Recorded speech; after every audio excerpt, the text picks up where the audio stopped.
นะมาบัดนี้ขุนภูได้บัดขุนภูน้อยทรงพระภูน้อย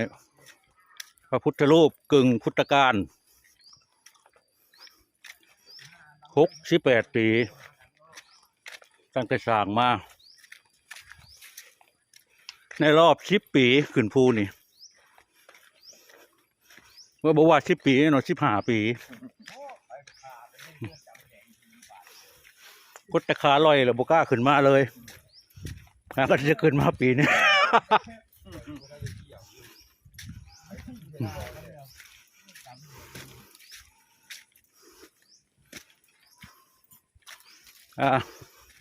เขาป่าเขาดงหาเก็บเห็ด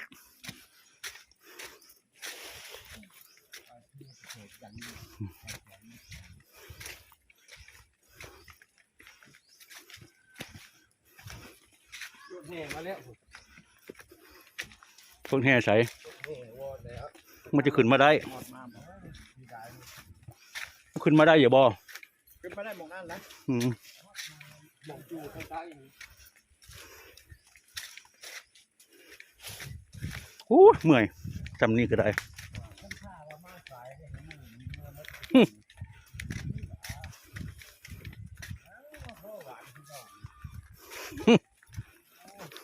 บุคืนมางำว่าสวรรค์เนี่ย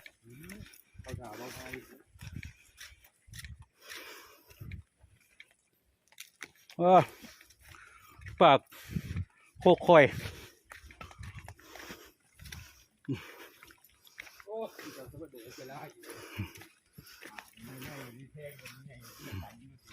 โคกปลาคอย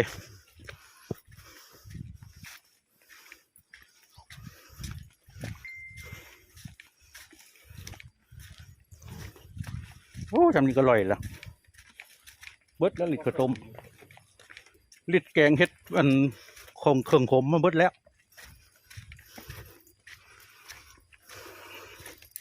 ไอ้เจ้าอยู่ดีๆไปรักเท่านะ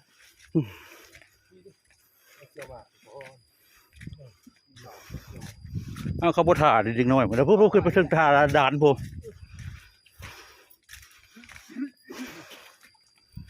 มีมองพักอยู่ด่านเพิ่งผมด่านแก่ด่านพี่ยังก็เฮ้อจ้าด่านพี่ยังก็คือกระลืมเหรอนี่แหละทางนานนี่แต่กูยังลืมเลยเด้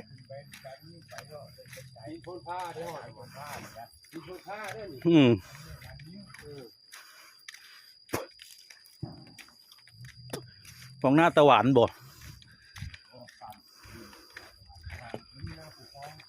โอ้เขาบ่ได้มาเหิงกับกระลืมด้วยเนาะ10 กว่าปีแล้ว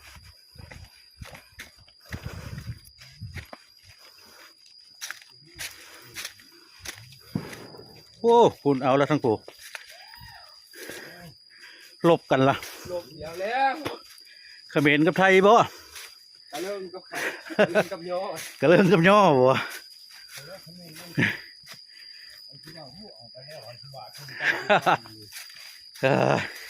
แอนโศก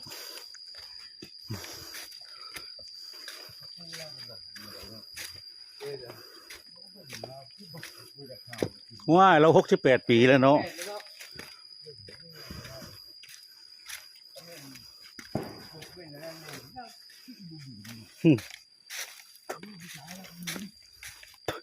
สู่ปูร้อยบ่ได้นะบ่ขึ้นบ่พี่นี่นี่ไปใส่ไม่ได้ตามลุงย่างเดียวอันตรายนะงูสวัสดิ์คือบ่อน้ำเหล่าเป่าหมดแล้ว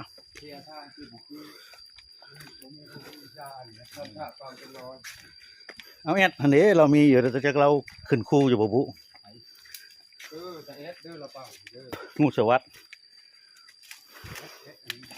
เอาบนละแล้วก็เฮียนมันน้ำปูเหรอไปโอ้ไปหาเห็ดเป็นทางนี่แล้วไปใช้อ่ะนะแม่นไปนี่บ่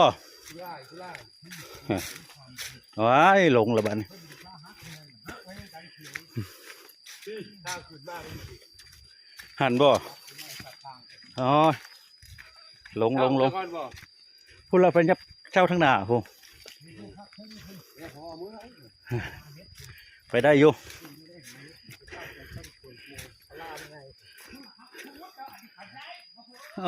คุณน่ะก็เลิกเพิ่น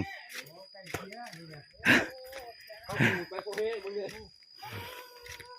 เขาขูดไปแล้วเจ้าว่าบนทันเขาดอก เขาเอาเบิดแล้วเฮ็ดเพาะแล้วอันนี้นี่มันสิใกล้เคียได้เฮ็ดเพาะโอ้ยเขาขูดเอาเบิดแล้วเฮ็ดเพาะนะ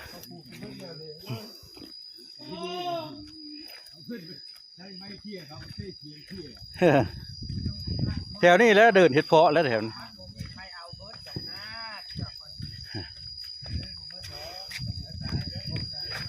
โอ้ทำไมมาขึ้นเมื่อพี่ได้เลยคาถานะรถ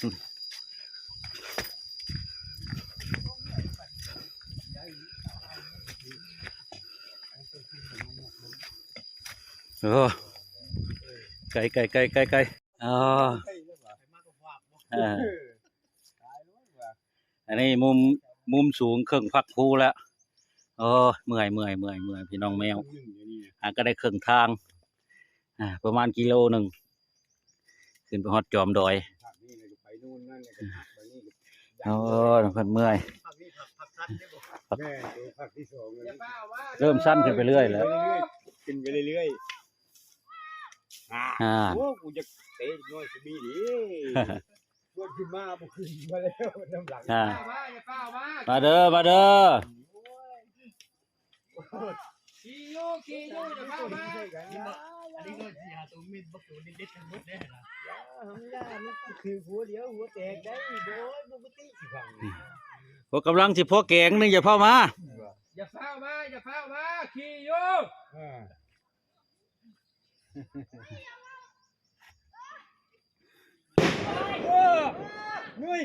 อยู่หันบ่ท่านได้พ่อแกงอย่าเข้ามาโอ้ฝนจุดใต้กำลังแบกไฟขึ้นมากำลังเอาบังไฟมาจูด2 บัง 3 บังทีมงานสุดากพญาเทียนขึ้นจำไปได้เลยแหละผมไปประมาณใดยอดเป็นยอดดีได้ตัวนี้ว้ายมือก่อนนะ20 กว่าเม็ดจากวงบรรพาครับวงเขาอยู่นะไปอยู่ใส่กกยางในขางวัดฮะภาพอย่างนั้นจนคิวกุ้มสูงกูว่ามันบ่แม่นว่าปีนี้ว่าเนาะมันก็จะบั่นโคมไฟค่อยตาย7 หน่วย6 หน่วยมันเคยได้อยู่ต้องประจำอันโคมไฟ6 หน่วยนะรวมราคาหน่วยละ1,700แต่เบิ้งกับขยายอีกแท่นไม่ลอยด้าน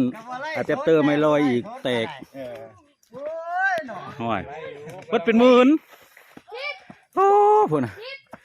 คือหาเก็บเห็ดไปนำบังไฟน้อยบ่จูดแล้วบังดูมันขึ้นอยู่บ่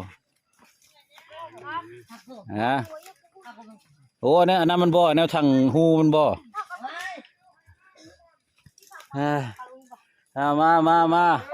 แล้วชวนขี่รถขึ้นมาพอดบุขี่เนาะสั้นละฮอดแต่เหิง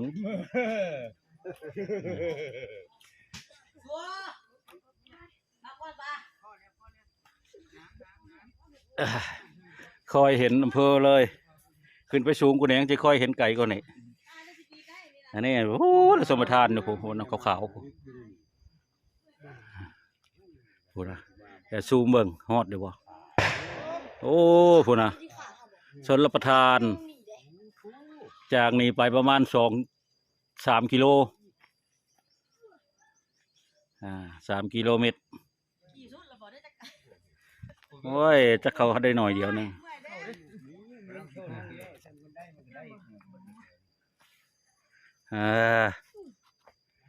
ขึ้นมาโอ้ต่างคนต่างเถ่าแล้วพี่นะสู้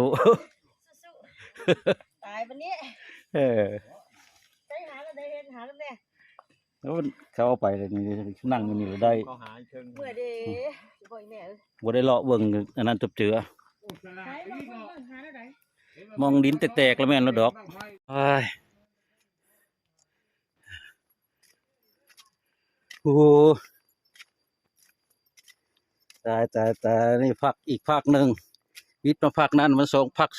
3 บาทนี่เพื่อจะฮอดหัวภูตายคือร้อยสูง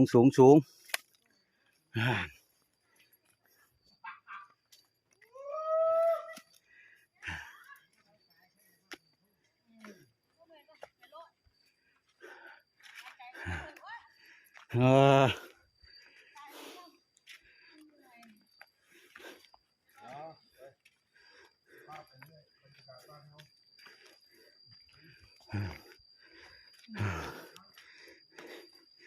ขึ้นผู้ค่อยขึ้นเพิ่นว่าจะขึ้นไว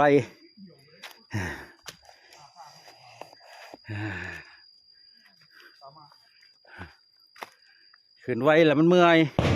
นั่นเออ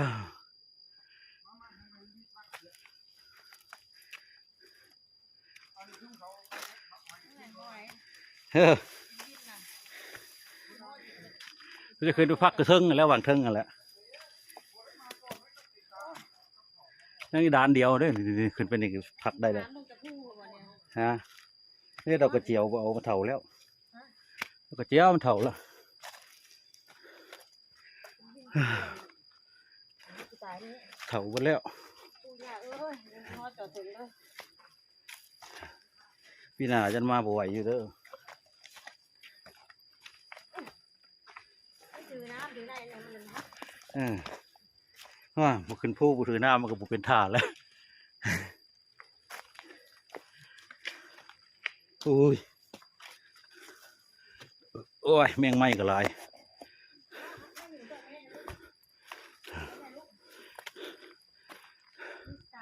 เฮ้ยเราคือขึ้นไปขึ้นไกลถ้าขึ้นดีก็ได้ตัวนี้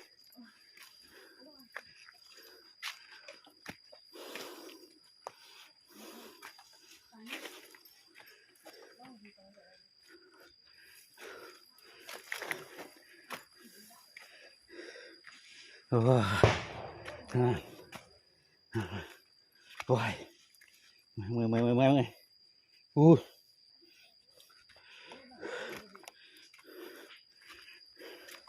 โค้งไปไกลพุดดอกนี่เดมองขึ้นเฮ้ยโอ้บ่พักบ่ได้เลยแบบนี้โอ้ยเปิดมาวันนี้ฮอดทูเลยวันนี้ฮอดหม่องพระอยู่เลยโอ้ยเมื่อยอยากตายวันนี้ไปศาลาอยู่ทั้งอีกหลังภูนี่ก็ลงจากกุฏิที่พระสงฆ์เพิ่นมาจำพรรษาอยู่นี่เป็นผาหินสูงใส่บันได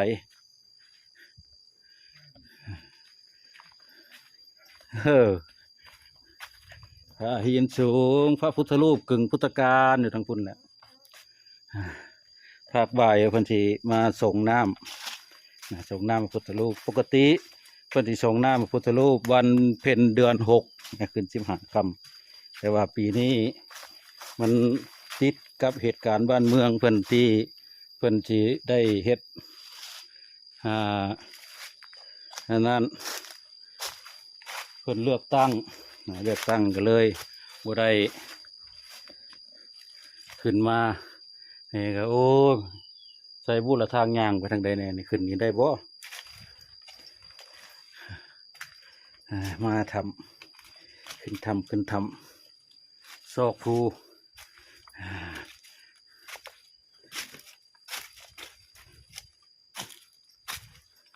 โอ้ยย่างในตัวเป่าก็พอตายอยู่ให้พุทธรูปกึ่งพุทธกาลอยู่ทั้งนี่แหละแล้วไปฉันเพลจะก่อนจะมาถ่าย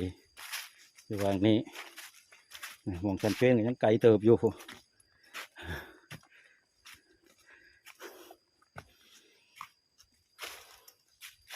อุ้ย ยอดเขาผู้น้อยพระพุทธรูปกึ่งพุทธกาล เด็กเขาก็ ฮะเขาก็ย่างก้อนแต่เขากล้องก็ได้ สอทอใหม่ป้ายแดง ครับผมหอยบ่ทันได้เป็น เฮ้ย สมัยหน้าครับ สมัยหน้าบ่ ครับสมัยหน้า โอ้สมัยนี้จึงไว้ก่อน จึงไว้ก่อนครับ เฮ้ย ดูลากลายก่อน เอ้ย ได้ป่ะเดี๋ยวมันมีโอ้ อันนี้เพนจุดบังไฟขอฟ้าขอฝน ครับผม จุดบังไฟขอแสนกำลังเฮ็ดหางบังไฟต้นไม้ต้นย่อได้อเนาะแต่เก่า ครับผมวันนี้ต้นอย่างนี้ ต้นเหมือนแอ เหมือนครับผมเขากล้องดูว่ามันม่วน อยู่ไกลอยู่โอ้โหขึ้นมาสำนีกับเมื่อยได้พักใหญ่หนึ่งตอนขึ้นมาก็บ่ได้ถ่ายวิดีโอเพราะว่าบ่มีความสามารถที่ถ่ายได้มันเมื่อยโพดก็ได้มาช่วยคิงอยู่กุฏิเก่าพระเพิ่นอยู่หันใช่แน่โอ้ก็หลายเติบอยู่ต้นนี่นะมาเนี่ยอันนี้เป็นศาลา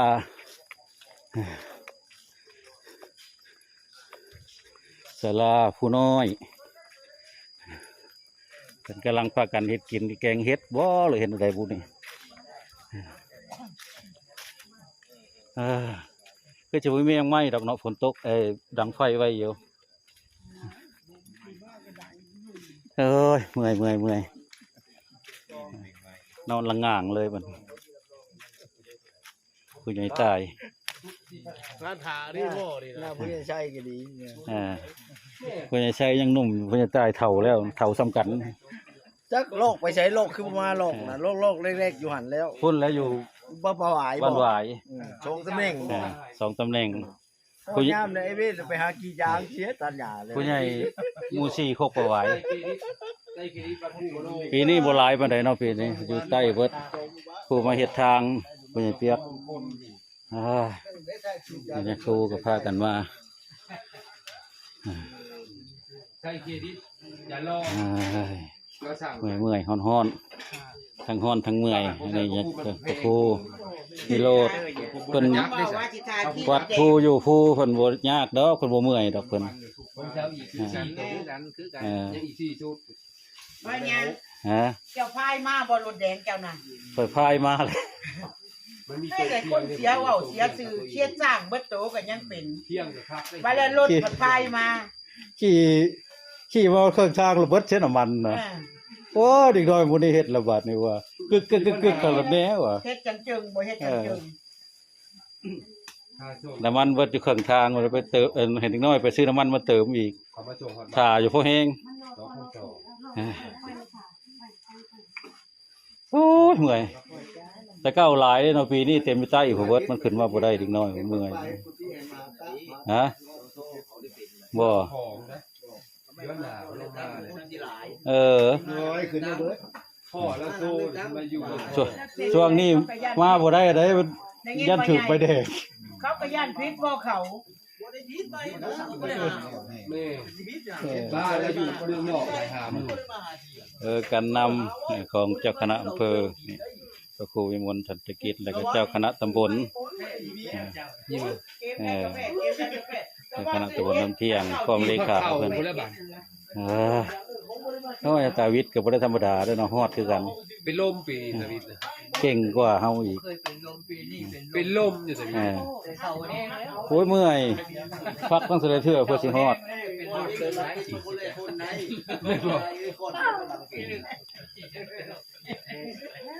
ทางแม่ครัว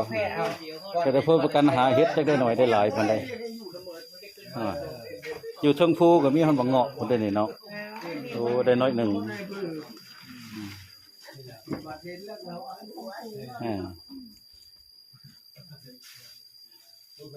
เตาแก๊สก็มี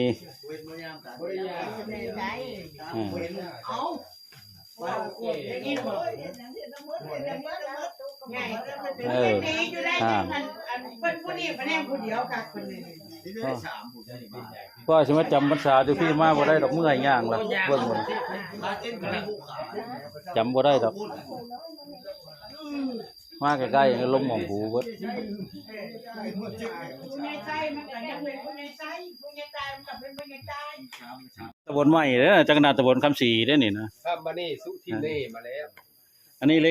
ลขารอง มันบ่จบย้อนขึ้นมาเอง อ่า น้ำมาถวาย ที่ละรักปลาใหม่ส่วนไหนผมไปเถียงเอาน้ำเขาน้ำตัวแรกเขาบ่ให้ไปเถียงเอา มาแม่เจ้า อยากให้ได้เห็นว่าเถียงเอาน้ำปลาใหม่ เขาให้ติ เร็ว มันยับให้ ผู้น้อยน่ะ แม่ครับ ท่าน มาสร้างพระอันยืนเด้อเฮาบาดนี่ ได้เลยได้บัตรนี่น่ะได้มาพี่ขาเพิ่นขอได้ล่ะ ไปเถียงเอา ขอเป็นวัดได้ผู้หน่อย ไปเถียงเอา วัดอะไร ไปเถียงเอาฮอดคอนแก่น วัดผู้น้อย จัดอ้วนก็ไปเถียงเอา โอ้เก่งเนาะเลขารอง เทียมมันนี่สิครับ โอ้ยพุงเนาะ เอาที่ตั้งละ เต็มกล้อง เอาเขาต้องเอา เอายิงชุบกัน2ลูก เขาบ้าไปเลย อันนี้ก็ไหว้พระรับศีลมะขะทีมถวายภัตตาหารเพลและพระภิกษุสามเณรขึ้นมาโอ้ย สัมมาสัมพุทโธภะคะวะพุทธังภะคะวันอะภิวาเทมิโอ้ยอะระโตภะคะวะตา โอ้ยตาย ธัมมังนามัสสามิอุปาติปันโน อันนี้ถวายภัตตาหารเพล สาวกสังโฆสังฆังนามามินะยังพันเตวิสุงลาคนาทายะติสารเนนะสหปัญจศีลานิยาจามะภูติยัมปีมายังพันเตวิสุงลาคนาทายะติสารเนนะสหปัญจศีลานิยาจามะ เป็นวัดภู อาติยัมปีมายังพันเตวิสุง วัดภูน้อย ทายะติสารเนนะสหปัญจศีลานิยาจามะ ถ่ายภาพนิ่งเด้อเอาถ่ายภาพอันนี้ดิ นั่นเลยต้นไม้อย่างที่เอาไว้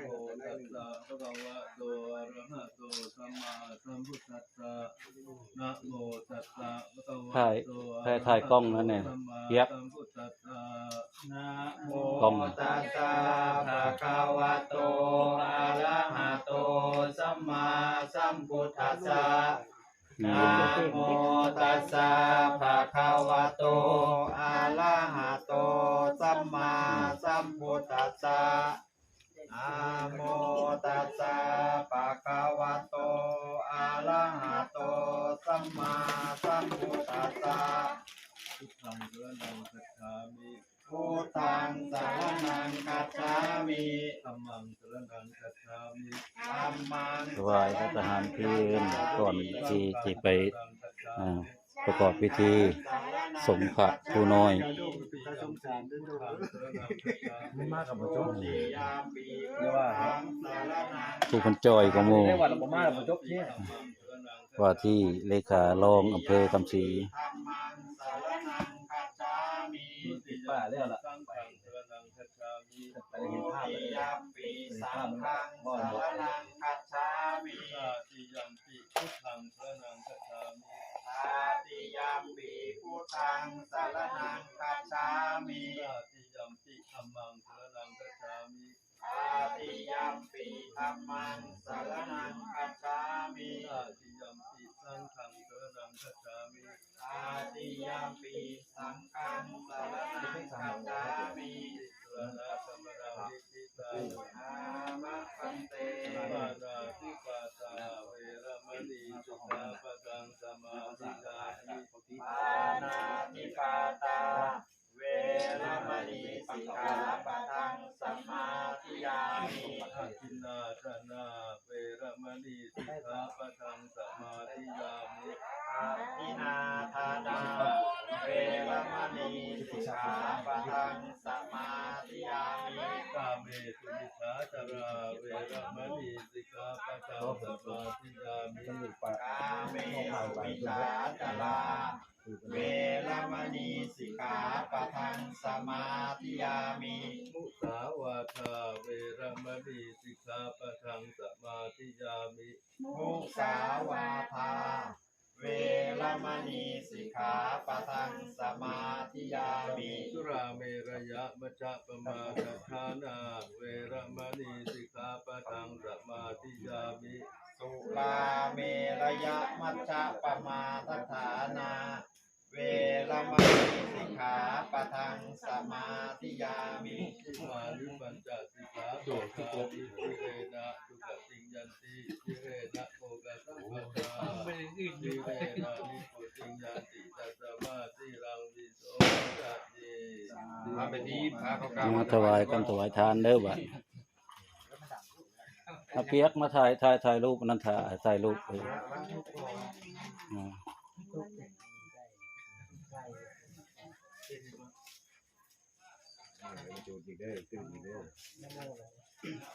ตัสสะภะคะวะโตอะระหะโตสัมมาสัมพุทธัสสะนะโมตัสสะภะคะวะโตอะระหะโตสัมมาสัมพุทธัสสะนะโมตัสสะภะคะวะโตอะระหะโตสัมมาสัมพุทธัสสะอิมานิยังพันเตมายังพันเตปัตตานิจตุปัจจยานิสัพปริวารานิภิกขุสังฆัสสะโอโนชยามะสาธุโนพันเตมาตามุจภิกขุสังโฆอิมานิมายังพันเตปัตตานิจตุปัจจยานิสัพปริวารานิปฏิคันหาตุนามากังทีคาลตัง โอ้24 ล้านพิกเซล สุขายะแต่ท่านพระภิกษุสงฆ์ผู้เจริญ ไม่ได้หมุนหนึ่ง นะของไม้ให้แกะกล่องเนี่ย น้อมถวายทหารเพนด้วยจตุปัจจัยของที่เป็นบริวารทั้งหลายเหล่านี้ท่านพระภิกษุสงฆ์ขอท่านพระภิกษุสงฆ์จงรับแล้วก็เป็นประโยชน์เพื่อความสุขความเจริญข้าพเจ้าทั้งหลายสิ้นกาลนานเถิด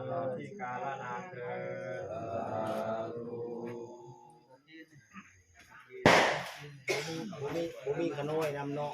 อืม ข้าแต่พระสงฆ์ผู้เจริญจุดผู้เจริญขน้อยสินำนี้กองขน้อยด้วย รวมข้าพเจ้าด้วยสิ บัดจะพูดเอาไปใช้ประทาย บ่คำกล่าวว่าถวายด้วยมันแล้วแต่เราเด้ มันว่าอยากยอกสับ ผู้บ่กินเงินวัดสิกินเอาจัง โยมกับคิด เงินวัดมันถูกต้องแล้ว มันแม่นน่ะเด้บาปบ่ได้ดีเด้มันแม่นแล้วทุกเจ้าถวายแล้วเพิ่นสิเพิ่นรู้มันถวายบ่มี แล้วก็ไปที่จันโด เขาบ่ขอรับแล้วสิเป็นบาป เรามีปัญญา โอ้พระฉันผู้เดียวเพิ่นพระวัดป่าอ่าฉันเบิดอยู่บ่ตัวเดียวนี่นะ มันเร็ว ก็เจ้าคณะจังหวัดขอนแก่นอันนี้แหละพี่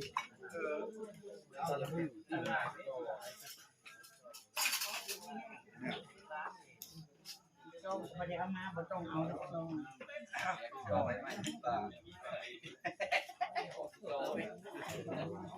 โอ้ยแม่งไม้ก็หลาย หามาหลายๆก็ปล่อยคนใจเนาะ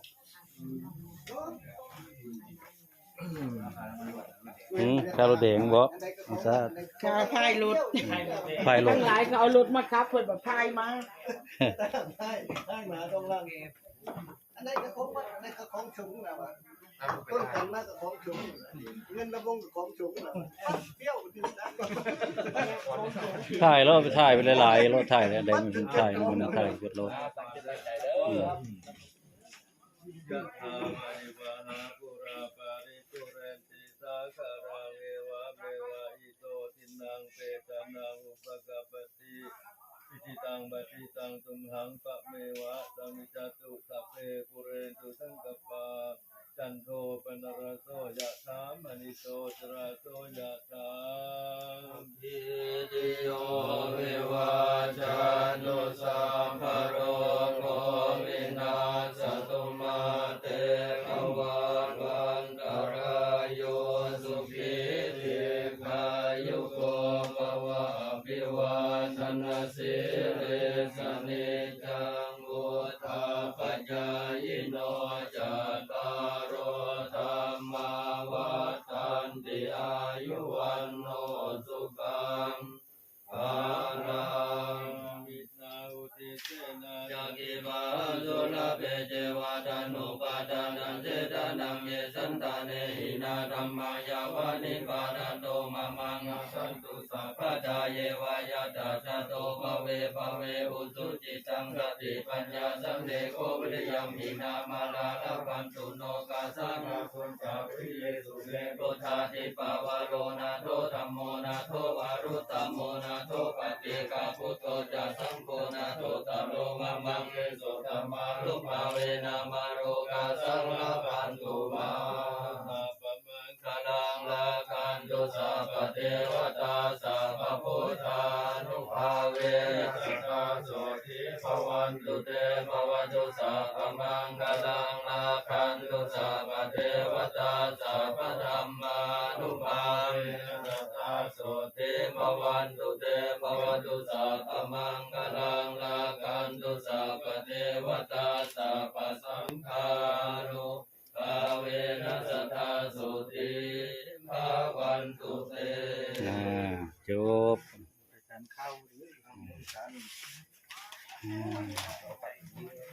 ยังเมื่อยเนาะเรียวเห็นเข่าเราบ่ส่งหยาดคิวปานใด โอ้สัตว์มันเบิดเลยจะครูอันเลขารองเลย มันสันเดียวนะ ทันผู้เดียวเลยจะครูวัดป่า สันแบบวัดป่าเนาะ ใครกินน้ำบ่ได้เด้มันผิดอาบัติ ยางขึ้นมา3-4เดือนเช้ามันสิคนกระเรียกันเนาะ 4 เดือนเช้าหัว นี่นี่ครูวัดป่ามันฉันผู้เดียวตามคลองเพิ่นได้ แล้วลูกพ่อพี่มั้ย เปิดสันเจ้าดอกจ้า ของอันนั้นของหลวงปู่ยังหลวงปู่หมันเด้อเนาะ ตามไปยังไปดอก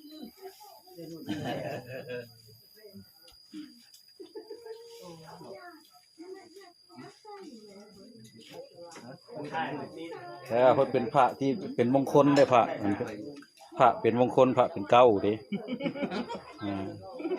พระเป็นเก้าพระมงคล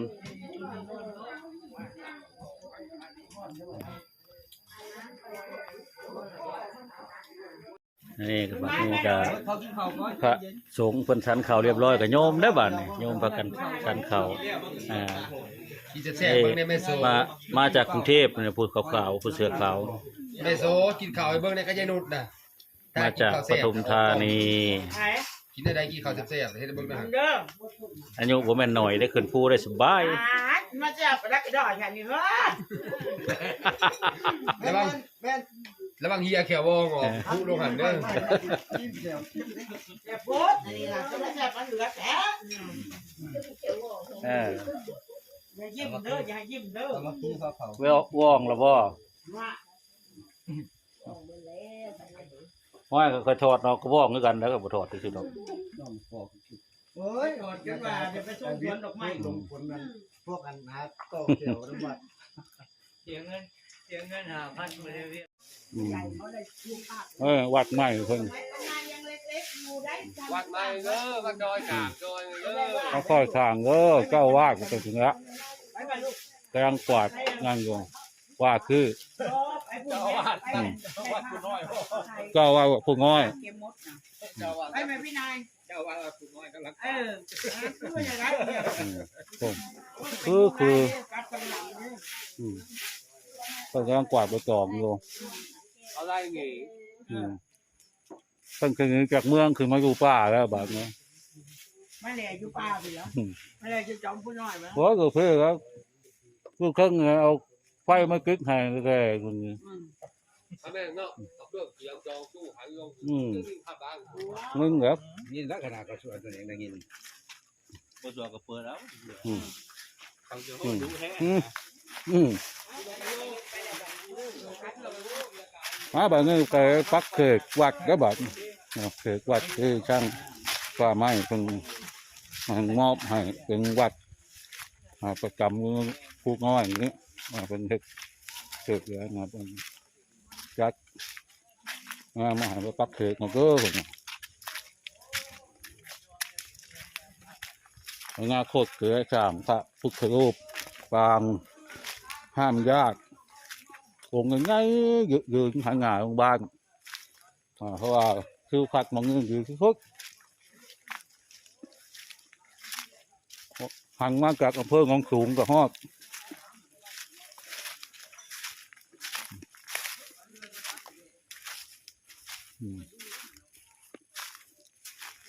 ก็เป็นป่าไงคือเป็นวัดป่าฮะบางทรงก็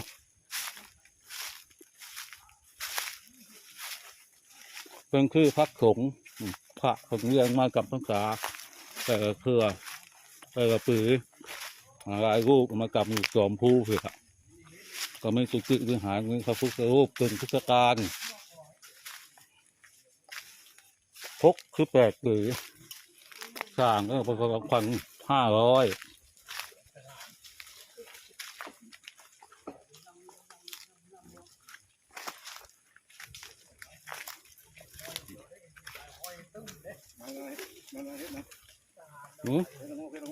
ไปโอ้เอาไหมเขาประกาศก็เหลือบึ้งกับประกาศก็กับบึ้งมาเบิ้งเขกข้าก็ไปมากก็คือก็แข็งนี่อะไรนี่เป็นไงบ้านหมู่11เป็นไงบ้านหมู่1หมู่5ไปใส่ปุ๊บหมู่หาอยู่นะแล้ววัดคุณกำลังทำวัดกำลังโอ้ก็วัดคนเงาะเงยก็ก่อย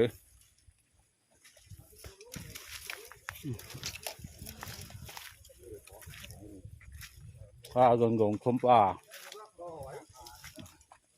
โอ้เงี้ยก็ดูเพิ่งปักเขิกมาเนาะถึงแล้วผู้มาจับที่กัดดาวเทียมเก่งขนาดเพิ่งเบิ่งกันก็ครับจับที่กัดมาอยู่หม่องนี้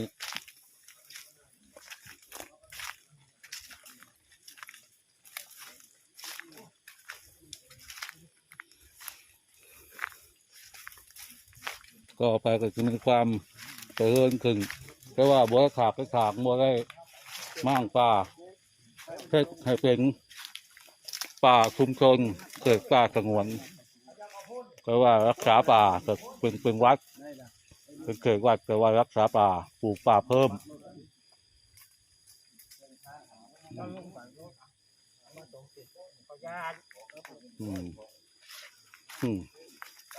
ทางนี้เป็นงาผา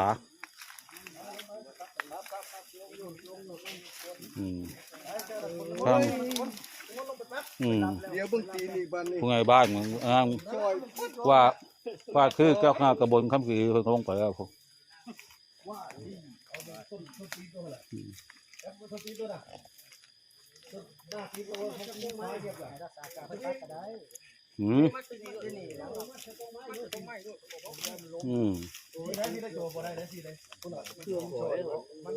มองหน้าเจ้าน่ะมองได้มันต้องไง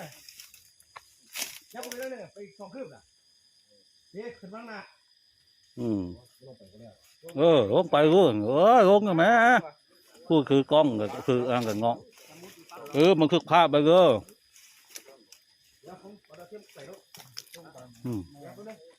เพื่อต้องจับกัดดาวเทียม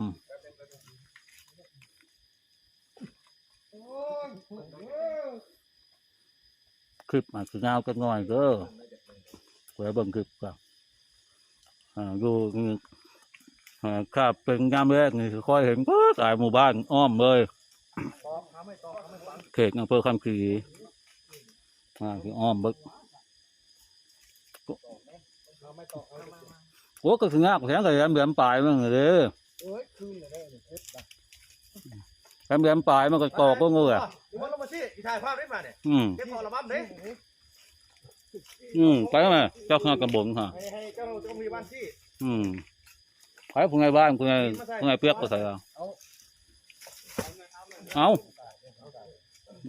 ตายอยู่หันอยู่ เมื่อมันต้องหลายผู้ใหญ่หรือไงผู้ใหญ่ใช่ความเหรอ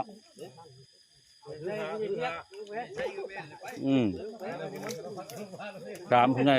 สามหมู่บ้านนั่นบ้านกงผู้ความสวรรค์ลำเกลี้ยงเพิ่นบ่ขึ้นมาอยู่ใกล้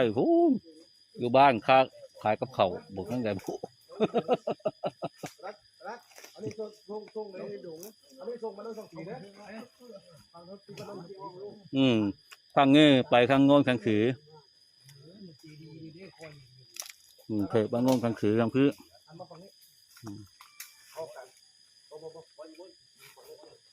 ตอนนี้กำลังปักเกิดแดง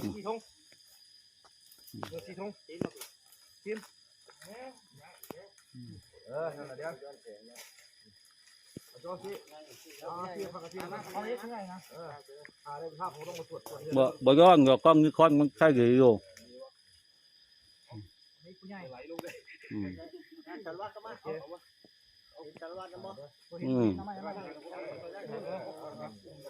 มึงเขาใส่วัดกำนันเผื่อไปแต่ว่าเงยไงอย่างเงยจับใส่วัดไปไงได้เผื่อเป็นผู้กองเนี่ยฮะ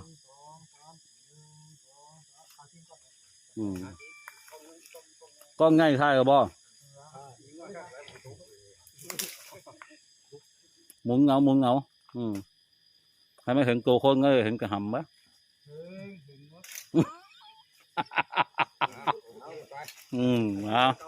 หาก็จุกหนึ่ง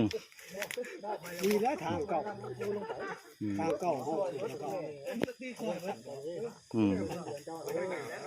หาก็เสาเงินแล้วเงินยังอยู่ใต้เสาอยู่แปลกเสาป้าบ่จุกหนึ่งจุกนี้โน้ตเขกโน้ตจังสีมาประกมาครับผมเงินก็มาทั้งบนห้องเขกกับหากระปักเขกทงหนึ่งอีกเก๊กทงกระง่างไปตามป่าคือคือป่าคือตูป่ามันเป็นป่าชุมชนป่าเสื่อมโทรมกันหน่อยต้องบูรณะกันหน่อยเพื่อจะเป็นป่าไงถ้าไม่วัดเงี้ยยังถึงมากับมีการปลูกไม้ทุกปีก็คือสิ่งใหญ่เจอก็คือเป็นป่าที่อุดมสมบูรณ์เพราะว่าขาด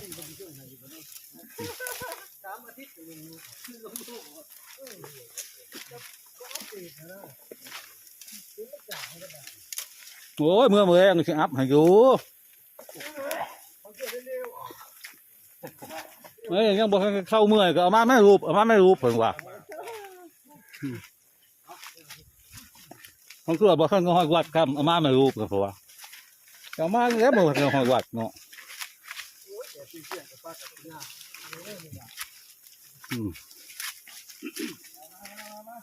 มาพี่เลย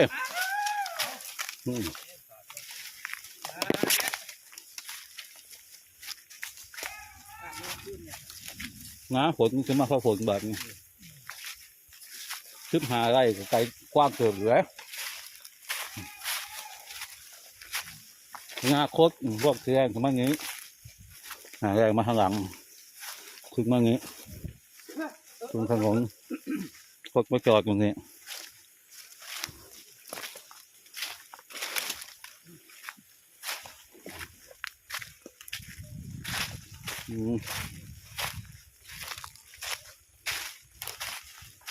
โอ้ยเบิกก็คือกระเผาเขา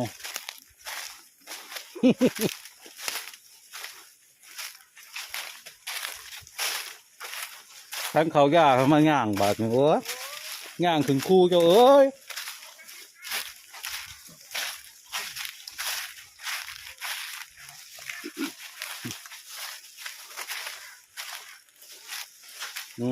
ไปมันผลชุ่มละ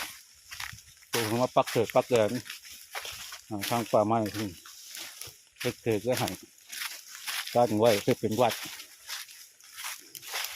คนคลายง่ายจะเป็นวัดอีกวัดหนึ่งที่มีความเจริญรุ่งเรืองเพราะว่าเรียกจากพระพุทธรูปใหญ่ไว้เพื่อเป็นสถานที่ท่องเที่ยวคนไปคนมาให้มองเห็นกะไหว้สักการะบูชาเกิดความเป็นสิริมงคล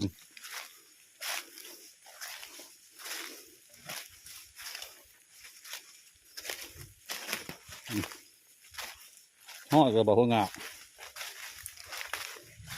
เฮ้ยขายร้องคุณข้ามาตักเสก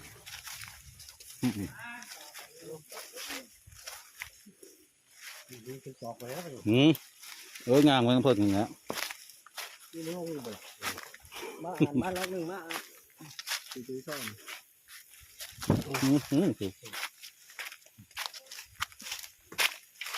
ห้อยก็บอกนี่บอก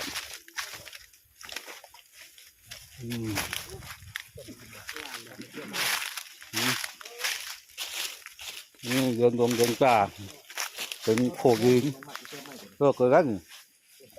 ก็ไปไกลน้อยเหมือนกันบุกไกลก็ข้ามเรื่องไว้ก็เป็นลานหินเลิก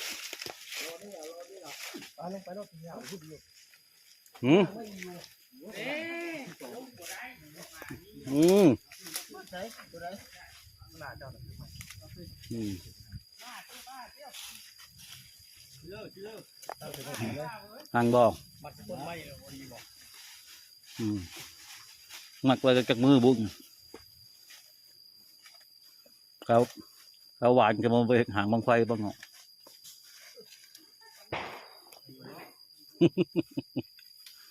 มาประคัดบังไฟไว้เนาะมีเขตป่าเป็นเขตวัดกว้างโย่เพราะว่าปลูกกลางคุกกี้วิหารบุกได้กับเพราะว่าเป็นโขดหินหลายโขดหิน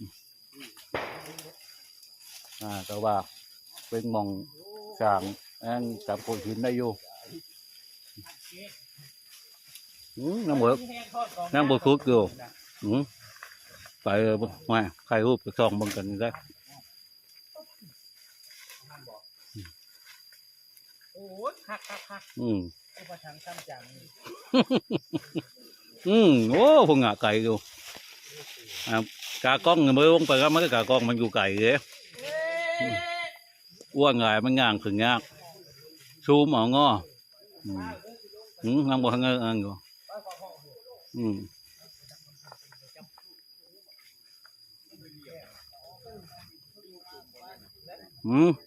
ไปพุ่งเหงางางไปว่าเห็นอยู่มองไงมองกี่ปักฮะ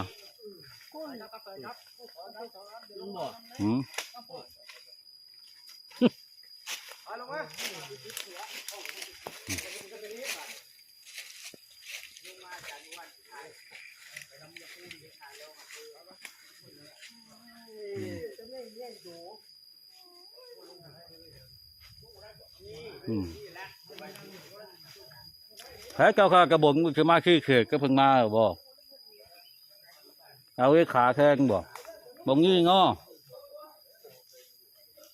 ไก่เอ๊ะบาดเอาไก่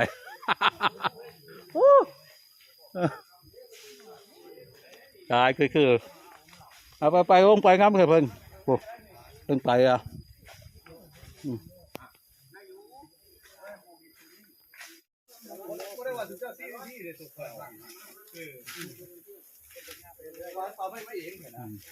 เอาไว้ขาก็ตัวเจ้าข้ากระบนจะไปไงกันก็เอาอยู่หันเขตมันอีกหนึ่งปักเสาที่2อันยับไปท่ายทั้งครู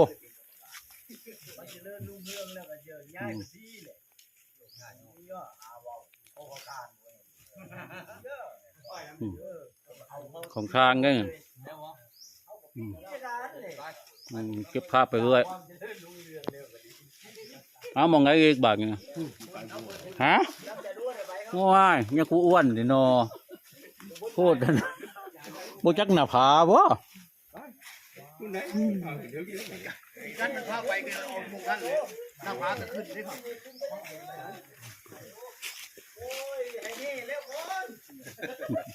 คุณละเบิ่งนั่นน่ะผาหั่นเอ้ยไปแล้วพวก เราไปยำมาตะมูจักนี่มาเอาผู้นั้นผู้นี้มาอยู่เพิ่นน่ะมาอยู่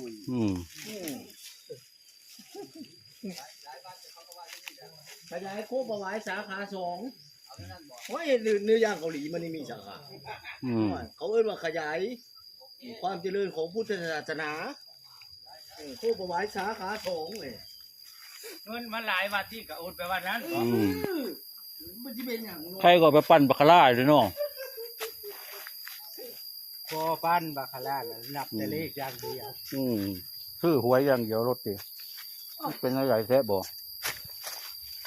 ปั้นบัคคาร่าเขาเห็นนั่นข้อมูลบ่ชื่อหวยรถบ่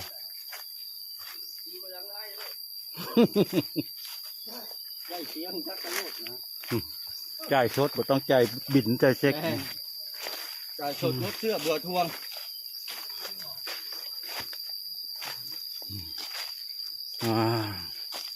โอ้ยผลงานงามก็เมื่อยกาย เอาอันเช้าที่3นี่มาห้องน้ำบ่ต้องที่บอกโอ้ชิบหาไหลกับบ่ได้น้อยนะอันนี้ก็เป็นหน้าผาเอาเครือนี้ออกโอ้ยงามหวังนี่เป็นหม่องนั่นเลยนี่สถานที่ท่องเที่ยวหินตั้งพระธาตุอินแขนอันนี้พระธาตุผู้น้อยแล้วจะภาพผู้ใดอยากมาสร้างน้ำก็ได้ที่สร้างพระพุทธรูปใหญ่เลย ยันหุเครือนี่กี่หุ่มนี่ได้ผมว่าด้านเบิกเงินเลยได้ผู้บัญชี1 ใน 3 ควบ ผู้นึง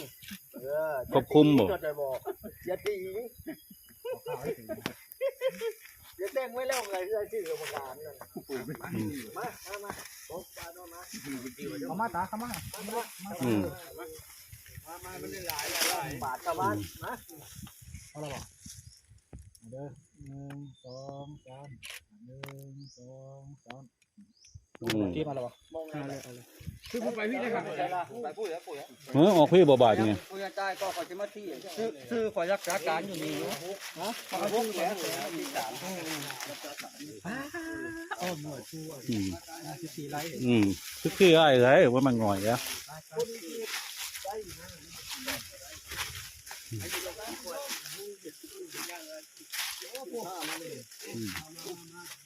ผู้ปักเถกย่างอย่างเดียวผมไม่ธรรมดาหันบ่โอ้วันนั้นเงินโง่ถีดนั่งเบิดเนี่ย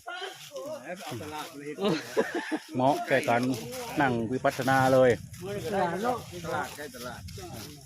ก็ว่าขึ้นยากในตั้งหน่อยมันสูงมันหินสูงนะผาสูง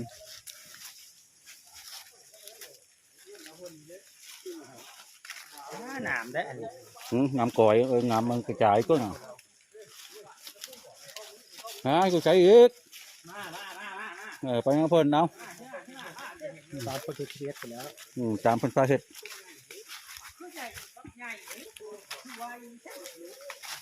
ย่างไว้ให้ตะวันเลขารองอำเภอสมกับเลขารองอำเภอไฟแรงอยู่ของใหม่ก็งี้วันที่20เนี่ยก็ได้เป็นเลขารองนั่นเนี่ยรองอำเภอคำศรีเลขารองโอ้ฮอดพุ่นเหรอ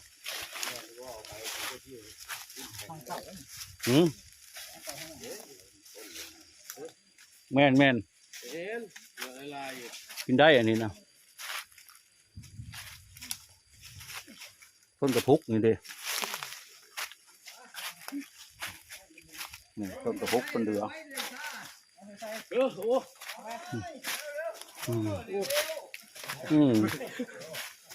นี่กูอ้วนอย่างไรนะคือล้ม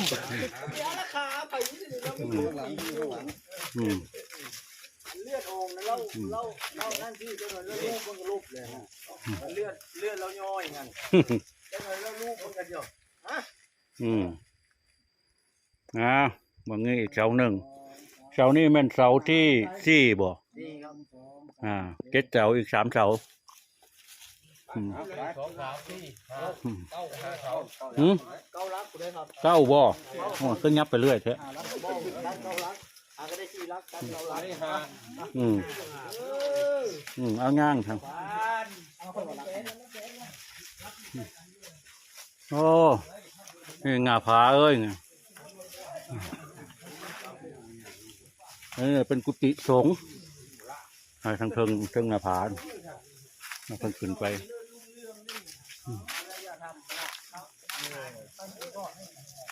ไปโบบินละป้าไว้ดิ อันไง เนี่ยไปโบบินละป้าไว้ดิ ล อยอารยธรรม โอ้ รุ่งเรืองไปโบบิน ทีมไว้นี่เจ้าโดนไปใหญ่ อ๋อรอยอารยธรรมแสดงว่ามีคนมาอยู่นี่โอ้มันเกิดแต่สมัยก่อนแล้วเห็นตัวนี้โดดเด่นกว่าหมู่มันแปลกงามอันนี้มาถึงพุทธรูปกึ่งพุทธกาลมาฮอดละวันนี้พุทธรูปเคยเพิ่นหาดาวเทียมอยู่เอาอย่างลบคืนเดี๋ยวคือชวดมือคุณมาขึ้นอย่างลบคืนพูดแล้วดาวเทียมอยู่เทิงหมดแล้ว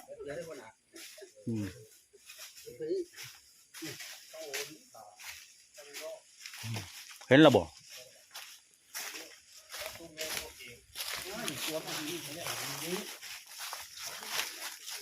เดี๋ยวว่าอยู่กลางมังหินเด้อ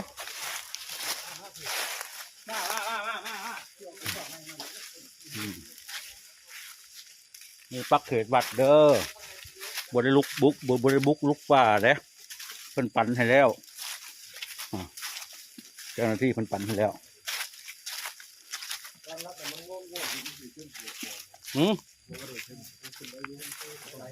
ขึ้นได้ไปคงใส่อยู่พันเนี่ยครับตัวนั่นน่ะนั่นหินหัวเต่านะบ่ครับหินหัวเต่าครับตัวนั้น โอ้ คือจังได๋ล่ะ เขาคือบ่ให้เบิ่น่วงหินโลด เจ๊ปอไผ่นะผมครับพันแหละ เอาให้ผู้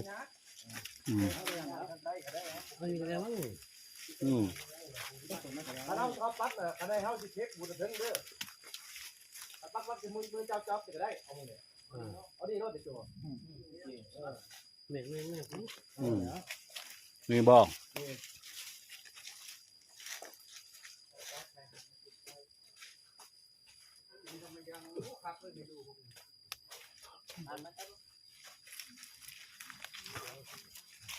ยู่นอกเขตหรือว่าก็ไม่ดูตัวนี้มันสิมาหันไปกลมเอาหลังนี่นะ โอ้ นี่นะเขาจริงแต่ที่เอาโอ้ที่หลังเลย วันนี้จะไปใช้โต๊ะบัดนี้ก็จะเผาไปแล้วก็ถ่ายรูปซะก่อนโอ้จะไปหาดาวเทียมถ่าเอาไปสั่ง ตอนนี้ถ่ายได้กันอาจารย์นั่นแหละเอาทำนั้นพอ ถ่ายไว้เด้อถ่ายไว้เด้อ ขึ้น ภาพนิ่ง ขึ้นมาได้หลายคนคุณยังใช้ผมขึ้นบอก มันหอมแต่บ่ขึ้นหลายก็ได้ดอกเอาปะ อะไรพวกลุงกับพวกลุงได้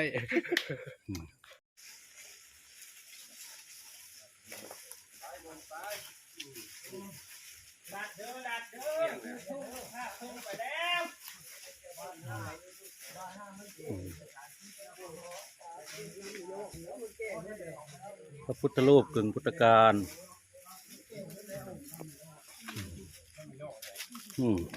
โอ้ยพระราชไปทางไหนบันนั่นแหละรับมีโลก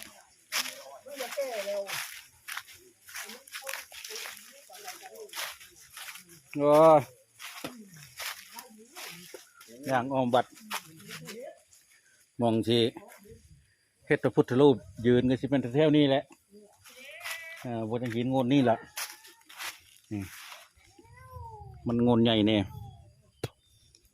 พุทธรูปปางห้ามญาติ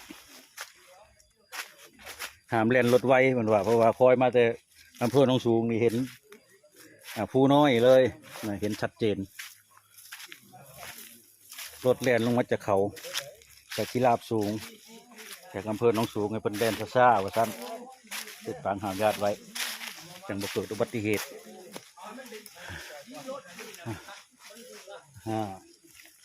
ที่ลงกับพุ่นอีกอยู่ตีโอ้ยว่ามันสมมาประควรแต่ว่าคลิปวิดีโอเขานี่ก็ได้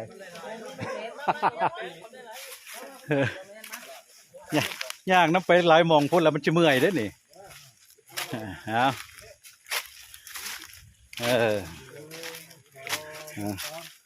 บ้านข้าคือของบ้านแท้เอาและเจเป็นพยาน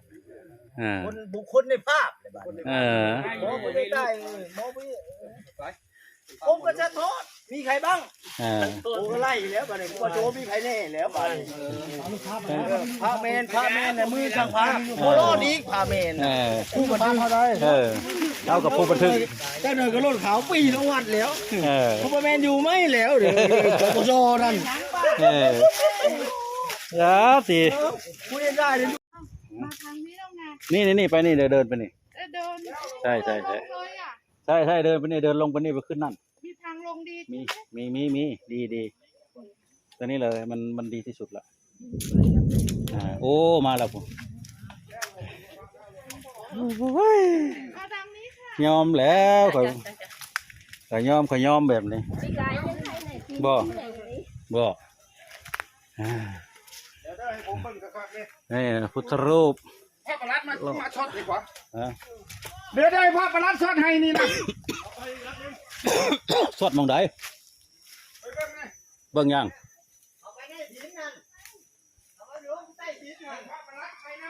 ไปใส่เห็นได้ไอ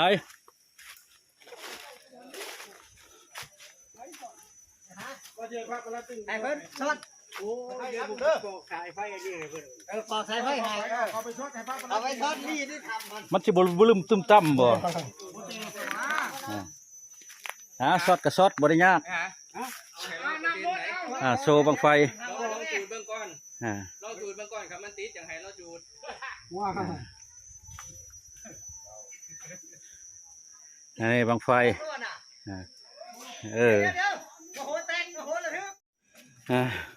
อันนี้พิธีสงฆ์พระเพิ่นเริ่มก่อนแล้วเมื่อกี้ไปจูดบังไฟโอ้ยออกจากถ้ำเกือบบุทันบังไฟมันเข่าถ้ำ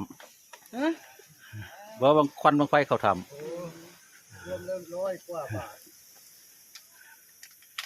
สร้างปีพ.2500พุทธรูปกึ่งพุทธกาล135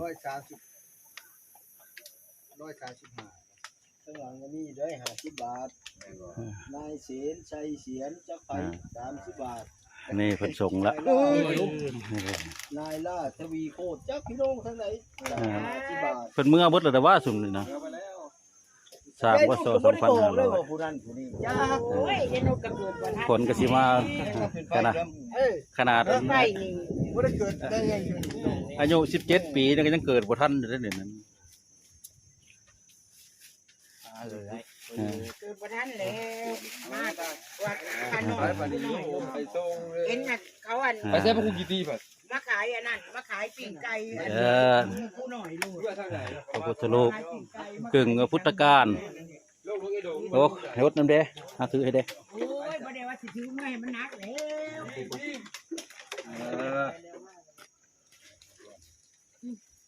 มาข้าเกตเพิ่นว่าไปทางบุอันสงพระเพิ่นไปทางกาญิจำปีไปทางเกี่ยงกวางให้ทุกข์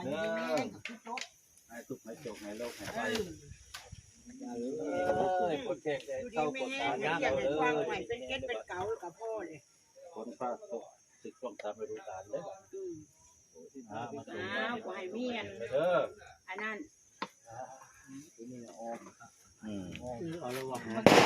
มันอ้อมไว้นะผมมีทางสิลนสิร่วงนะ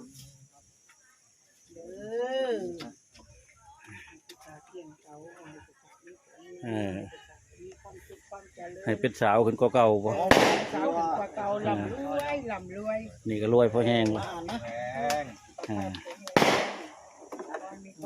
ให้มีโกโก้จังหน่อยก็บ่เห็นเด้โอ้คือดับไฟละหางขาดโอ้ตัวผมจูดสมบูรณ์เลยตัวผมจูดนะขึ้นอย่างงามๆเลยมันต้องออกจากถ้ำเกือบบ่ได้ ควัน เสียงมันเนี่ยบ่งามมันเจ็ด เสียงบุคักตัวก้อนน่ะเสียงม่วน หางขาดปั๊บ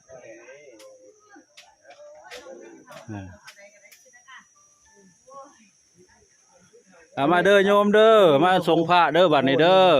ตัวนี้เด้อครับอันนี้เนาะ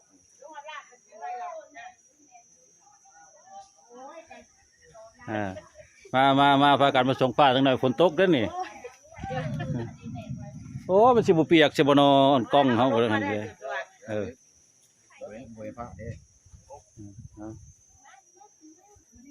เอามาย่างมาโลดอย่าคานมั้ยเขาชื่อว่าผู้เฒ่าพากันคานมาว่ะนี่เขาชื่อว่าผู้เฒ่าแหล้ว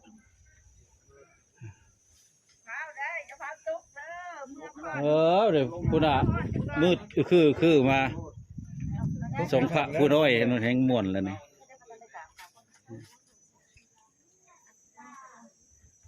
มาโอ้ปีนี้มาบ่หลายปานใดปีนี้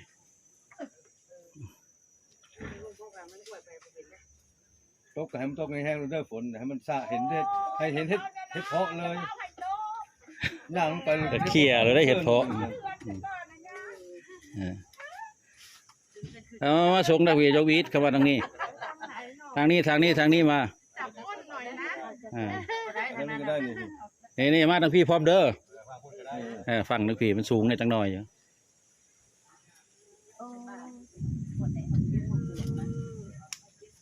500 ปีเลยได้68 ปีเลยได้นี่ ที่68ถึงพุทธกาลนะ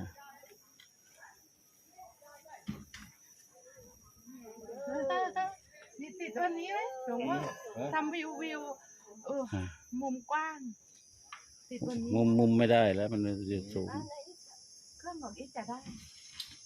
เครื่องนี้ได้อยู่ครับ ได้ไหมของพี่ได้เนาะ ได้ ไปตามเอารูปตรงไหนล่ะไม่ค่อยจะ ก็ส่งมาให้บิลลาขาวเหมือนเดิมนั่นเลย วิลาขาวเปลี่ยนชื่อ ฮะ ต้องไปขึ้นฝั่งนู้นอีกไหมเนี่ย ไม่ โอ้น่ามีสะพานเชื่อมกันเนาะนิดเดียว ตามมาตามหลัง อ๋อเขาบอกนายกอบตเขาจะทำให้เหรอทางเดิน อันนี้เหรอ ขึ้นมาเนี่ย โอ้ยพูดมาหลายปีแล้ว เขาพูดมานานแล้วแต่เขา ทำ ไม่ แบบ ทำ ถ้ำงัวแดงสิคะเป็นบันไดขึ้นแบบเป็นร้อย แต่ ขั้น แต่ แต่ นี่ เดิ มัน นสบาย ไปปักเขตวัดแล้วน่าจะทำได้อยู่ แล้วว่าถ่ายวิวนู้นสวย พิงได้ใช่ไหมแข็ง พิ แรง ง ได้นี่มัน ได้ ไม่ใช่หงายท้องไปนะ ก็พิงอยู่นี่นะ จะได้แต่ฝนตกไม่เห็น ติดไหมหลวงพ่อเช็ดก่อนดิเช็ดฝุ่นก่อน ไม่มันฝนตก เมื่อกี้อยากเห็น แบบนี้ลงได้บาทในฝนสิตกหางฮอดกลางภูหางฮอดกลางภูว่าท่านได้ลงฮอดรถอยู่แต่ส่งพระเรียบร้อยแล้ว ลงเลยบัดนี้ฮะเฮ้ยเพิ่นไปเพิ่นบ้านเพิ่นอยู่พุ่นเพิ่นลงนี้ของเพิ่นเนาะเอาลงพี่เพิ่นลงปองนี่นี่ได้อย่างแล้วนี่ยังฝนมาส่งพระเสร็จฝนก็มาพอดี แต่ว่ายังไม่ถึงตอนนี้เด็กๆวิ่งลงก่อนแล้วผู้เฒ่าก็สิลงน้ำหลังนะบาดนี้โอ้ยันแต่พลาดนี่ละบาดนี้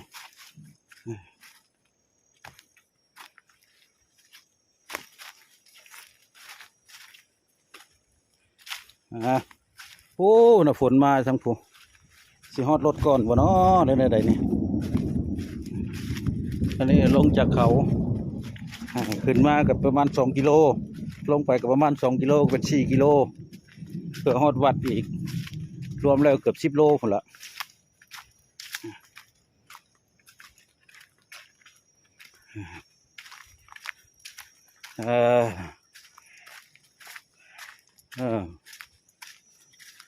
นี่แล้วมาพักอยู่นี่แล้วตอนมามันเมื่อยแห้งลิบคนนี้นะโอ้โหช่วงแห้งอะไรฝนก็ได้เอาฮักก็ฮอดนี่บ่ก็ได้ว่าฮอดทั้งใดล่ะ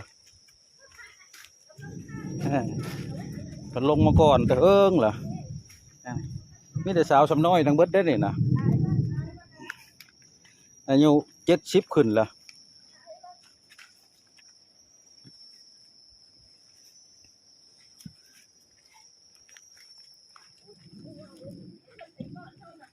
ไปแล้วจีย่างน้ำหลังนี่ล่ะมาวิทย์นี่แล้วมันก็เศร้าอันนั้นเดี๋ยวมันชัดอะไรนี่แหละตอนคืนมาก็เศร้าจัง2-3 เทื่อปุ๊สิขึ้นวิทย์นี่นะผ้าเหลื่อมเมื่อกี้บ้วนผ้าแตกบึ้มอยู่กลางดงกลางป่าลงมาคอยลง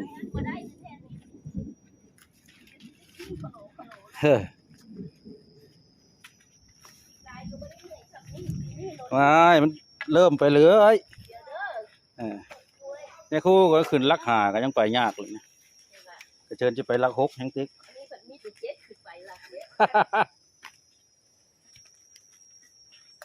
ขนาดลักหาทั้งชำนี้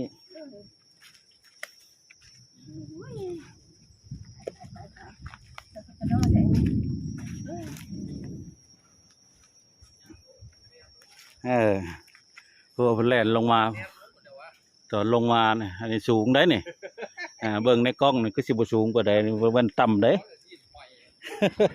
ตอนขึ้นมาเนี่ยโอ้ยก็อยากเป็นลมเป่ากับบ่มีจะแมงไหมแต่ตอนเมื่อนี่ฝนตกแล้วต้องปลูกทั้งหนากันฮอดรถได้กับใครดอก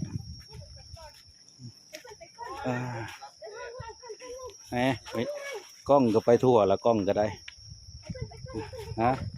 จะไปสายก็ไปน้ำกันนี่เลย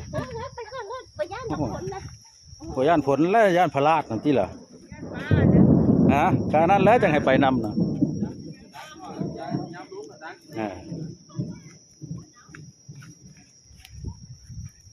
นี่เด้อลงนี่เด้อ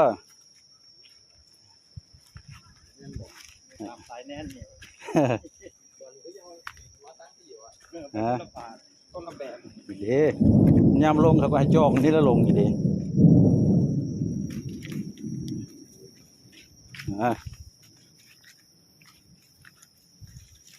มานี้บัดนี้อันละแม่ไปพุ่นบ่มันนี่ใกล้ๆนี่นะ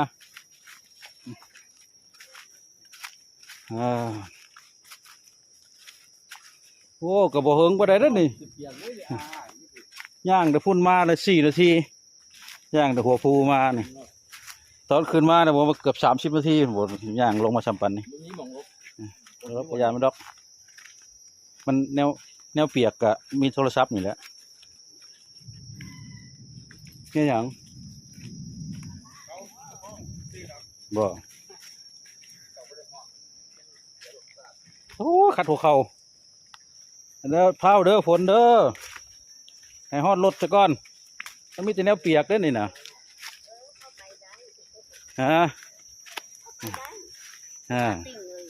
พอไปได้อันนี้ก็รุ่น7นั่นนี่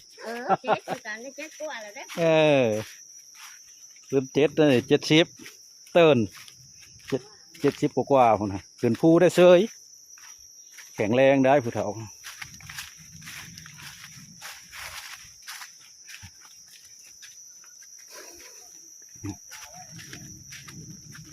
นี่แหละมาตัดเอาไม้คนเท่าอยู่นี่แล้วย่างมาน้ำกันนี่แหละนี่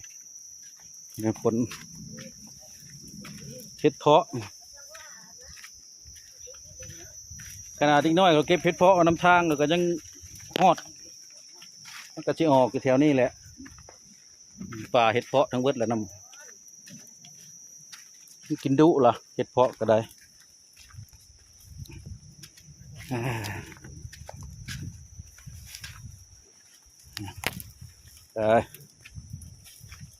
อันนี้ตอนลงนั่นนี่ตอนลงนี่สิไว้ในจักหน่อยเพราะว่าตอนขึ้นเนี่ยมันสูงสูงหลายขึ้นยากสูงก็สูงเนินพร้อมดิมันเป็นธรรมดาได้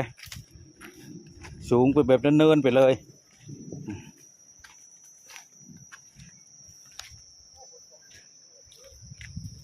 ฝนมาละฝนกันทั้งผู้คือทรงแหงแท้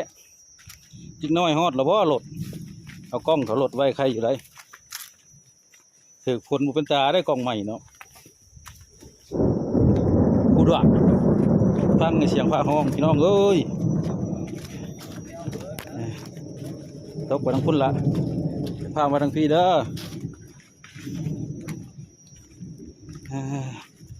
อย่านโทรศัพท์เปียกได้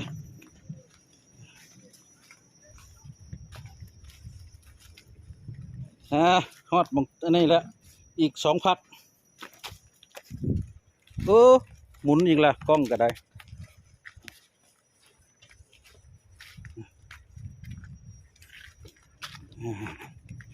2 พัก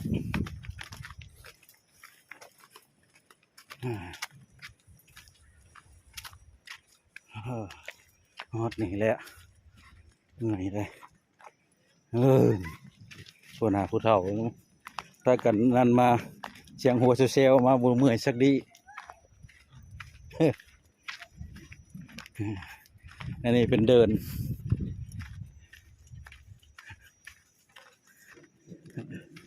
เป็นป่าปูนเราจะลงมาไฟใหม่พร้อมโอ้ยพอได้ไฟมาจุ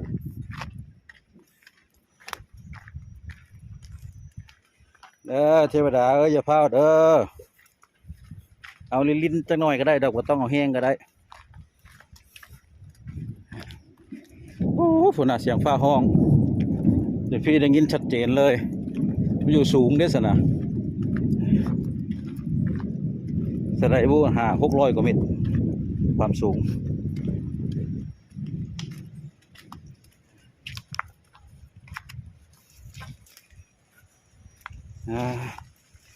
ฝนตกมาแล้วสับนี่ซะก่อนเอ้ย